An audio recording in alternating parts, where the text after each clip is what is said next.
Okay, AET 232, sensor technology and applications. How does human brain work? Or how does it process information? Neurons. But basically it's we do it two different ways, right? Chemically and then electrically, right? So everything that gets into the brain is either a chemical response that does not require a sensor. So like fear and stuff like that, those are chemically induced, right? Then of course we have what we call so chemically, so chemically processed meaning chemicals is our body potassium and chloride moving in and out of these cells to establish electrical current. So we operate mainly off of electricity current. So our body produces current. DC, by the way. Sensors. So the brain processes both chemical and electrical signals. Sensors that deal directly with the outside world convert a stimulus into a proportional electrical signal that the brain processes. So that means anything that deals with the physical world, we have all these nerves in our body, right? We have different nerves that do different tasks, and then these nerves take physical stimulus and convert it over to an electrical, proportionally electrical signal that travels up to our brain, and then our brain processes that information. So what are the five human sensors? The five basic sensors: touch, smell, sight, and hearing. Okay. And every one of these use basically what we talk about. Is this all of them? No, there's a lot. There's a lot more.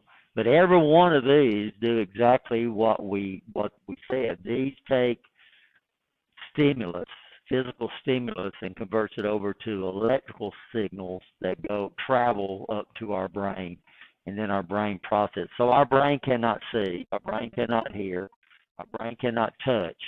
All it's doing is doing what? Processing information that comes up through its senses.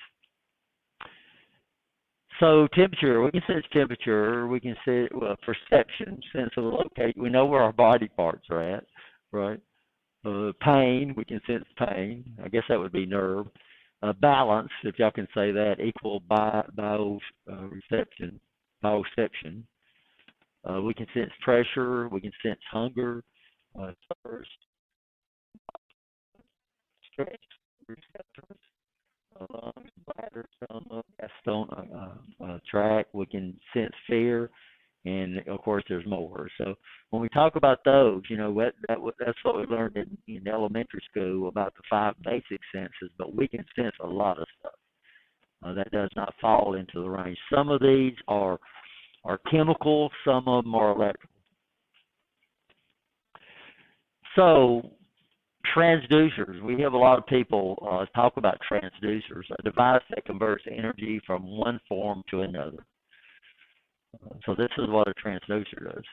So basically, a windmill would be a transducer, a water wheel would be a transducer. So we take energy in one form and then we convert it over to another, right? So a sensor, an electrical sensor, this is a device that converts electrical stimuli into electrical equivalent to be processed by a control system. So of course your brain is your control system, and our control systems are going to be electrical, right, or electronic. So basically, I hear this all the time where they talk about a transducer and a sensor are the same thing. That's not true. A sensor can be a transducer, but a transducer doesn't have to be a sensor, right? You understand that? So it's like saying a Ford is a car, but a car doesn't have to be a Ford. A transfer function, we're going to have to do this. We're going to have to figure out transfer functions for these sensors to make any sense. The ratio between the physical stimulus and the input or equivalent electrical output. This basically primarily comes into play with analog sensors, but we do run into it with some digital sensors. So we have two categories of sensors. We have analog and we have digital. So analog signals, these are continuously varying, right? In our field, this is going to be, we can vary resistance, but we can't send resistance. We can't send resistance over wires, right? You understand that?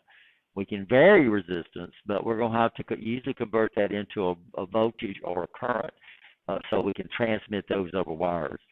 The big advantage we have on analog sensors is we can represent infinity. So how much time passes between the second of a clock? An infinite quantity, right? You understand that, between the second hands on the clock. Time is analog. Time is not digital, even though we do a lot of digital clocks now. Time itself is analog, right? You understand? Temperature is analog. Like today, we start off with a high and a low. Well, how many incremental degrees does it vary between 32 and 33?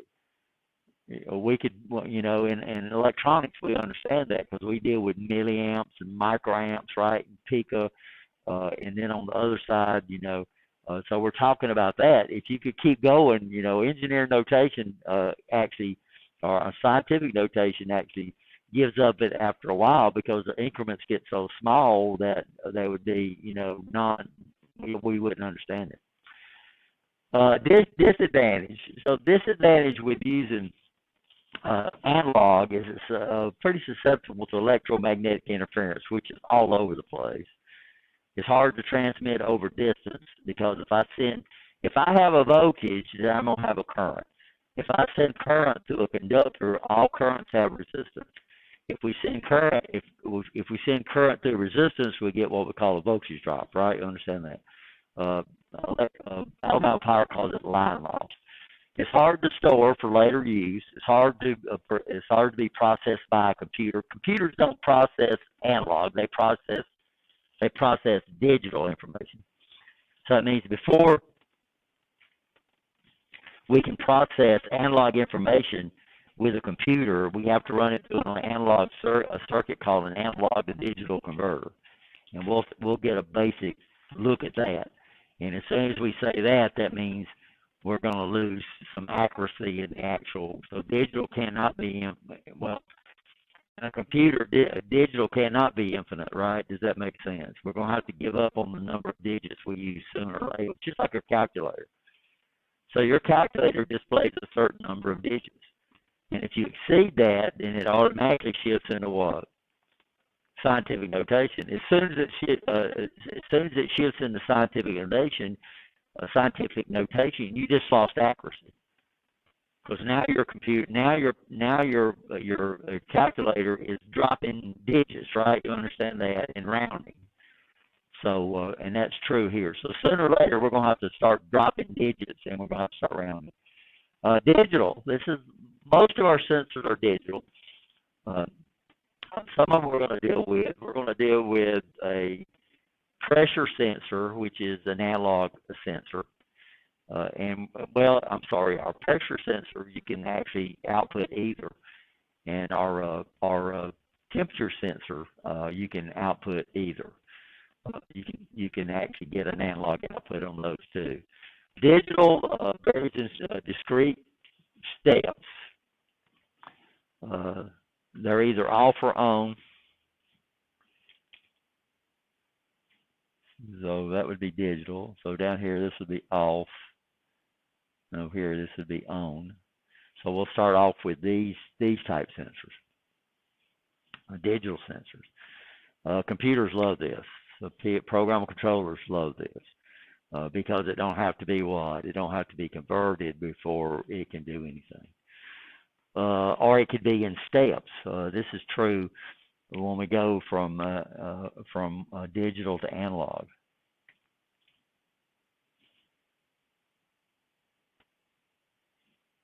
So analog to digital to analog converter, analog to digital converter. So a digital analog converter, when I'm trying to communicate with the outside world into an analog world, We have two electronic circuits. We got one called an analog to digital converter, and I'll try to hook up a PLC that's got that, and let's actually see what it does. And then a digital analog converter, which means it actually takes an analog signal and converts it to digital.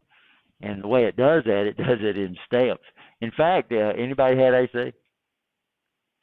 And you look at that digital scope, have you ever noticed it's in little tiny steps like this? The actual signals, you can actually see them. And that's because it's going through what we call a digital to analog converter, which basically does it in steps. Easier to process by digital computers, easy to use in relay logic, and OR, NANDs, NORs, NOTs, exclusive OR and exclusive NORs. Most of y'all did this in motor controls where you wired up most of this logic, but you didn't do exclusive ORs and exclusive NORs. We'll look at those. Easier to transmit. So what we do is, this might be 24 volts, but the PLC might accept anything above 20 volts as a legal signal. So now, instead of us worrying about line loss in the wires, we have this range of 4 volts we can deal with, and it's still considered to be good logic. So thank goodness for digital, because we're not dealing as much with amplitude as we are with the signal itself. So this is one of the reasons everything is going to digital. Anybody that says digital is more accurate than analog, they have no idea what's going on. Because analog can deal with what? Infinity. Digital can't. But digital is easier to store on a DVD, so instead of trying to figure out, in fact, DVD, the D stands for digital, right? You understand that? So what they're doing is putting little dots and dashes in there, and then your TV has to take that and convert it over to analog to display information. So it's really, really a lot going on there, especially, that's the way it used to be. Disadvantage resolution depends on the number of steps or the number of binary bits, so it's less accurate, and it has a higher cost because we got to go through a what? So coming in, we got to go to a analog to digital converter, and then if we want to send it out, we got to go to a digital to analog converter. So it's a higher cost, but it's easier to deal with by computers, and computers are the mainstay of everything now. So, of course, when we first started off, I found this Model A, and the whole car was assembled by what? People. Yeah, the whole car. So this is the manufacturing line where that's making, I don't know if it's a Model A, that don't look like an A, that looks like,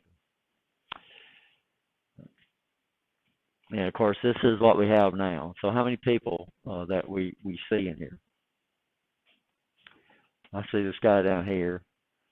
It looks like there must be one down there. And so this is assembling of cars now. This is primarily done by digital devices like robots, a lot of automated machines that deal with digital. So this is what digital has caused to happen. And of course, computers and programmable controllers and robots. People, always complain about it taking jobs. But there's no telling how many jobs is created in the state of Alabama. I tell everybody when I was young, foreign cars were made in other countries, and it was cheaper to make them in Germany and then load them up on these big old ships and ship them over here. But because of this, because of robots, which are digital devices and have sensors, that sense things. So you can't just turn something loose to do something like this if you don't know everything's at the right place at the right time and everything's doing exactly what it does, and that's what the sensors do for us. So now it's cheaper for him to make the cars over here than it's for them to ship them over here. So every automaker that we have in the state of Alabama, those cars were originally made overseas, but now it's cheaper for them to make them. And how many jobs have those were created? Look at Amazon over here. How many people they got working over there now? I don't know. A lot. Well, they originally it was going to do 1,500. No, what was it? 1,500? I don't remember. So this is the basic makeup of a typical solid state sensor. We have the sensing element. The sensing element is what's measuring the physical stimulus. And then we take what it gives us, and usually we go through a transducer that takes that physical stimulus and converts it over to electrical signals. And then we go to signal conditioning, which is where we're going to end up either getting digital outputs or we're going to be getting analog outputs, all depending on the last thing. So the sensing element is what's designed to sense temperature. It's what's designed to sense pressure. It's what's designed to sense this. It's what's designed to sense that. And then whatever that sensing element is, we usually have to run it to a transducer that takes that stimulus and converts it over to an electrical signal. And then after that, we figure out what type of sensor it's going to be, either digital or analog, and that would be the signal conditioner. So basically, this is a typical electronic circuit. This is a comparator. And what a comparator does, and if you take, I think we got a second electronics course. We got it, but it hadn't made in so long, where we get into these guys right here. So basically what a comparator does, it compares two separate inputs. And so if I came over here and set this at, if I put 2 volts right there, if it was below 2 volts, then the output would be a 0. And as soon as this got up above 2 volts, then the output would switch to a 1. And this is the way we convert. This is a single bit analog to digital converter. So most of our sensors that we deal with in this class has this feature right here. So it's technically just a little comparator in there that's comparing an unknown analog voltage to a reference voltage. If it exceeds it, it switches one direction. If it's below it, it switches in the other. Then we could turn around and add what we call a threshold or a sensitivity adjustment. So a lot of sensors have this. It was over there on the manufacturing lines, and we'll try to figure out if anybody's over there. We might take the class over there one day and let you look at all the different sensors that's over there. That's figuring out when things are in the right place at the right time. So we press a button, and then the whole thing just takes over and takes care of that. So what we do here is we have a little voltage divider back here where I can set the reference voltage, and I can set the reference voltage, then that would mean I can set where the switch occurs between what? The high going analog signal and the low going analog signal. A very simple circuit. So they'll have a little set screw on there. We do it a little different. I know we have this capabilities. I know we have this capabilities on our temperature sensor. We can actually sense what temperature it switches at. So it's a sensitivity adjust. And it's got what we call a span.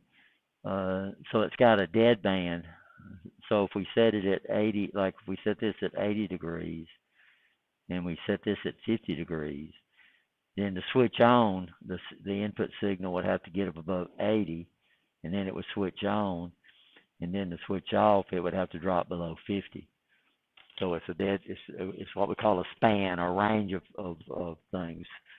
This is available on our temperature sensor,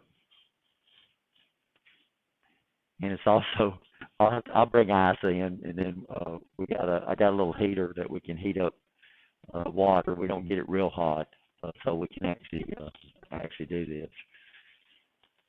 So that guy would actually have 2 of these, and then it would have to figure out how to do what we call the span between the two. Are we okay?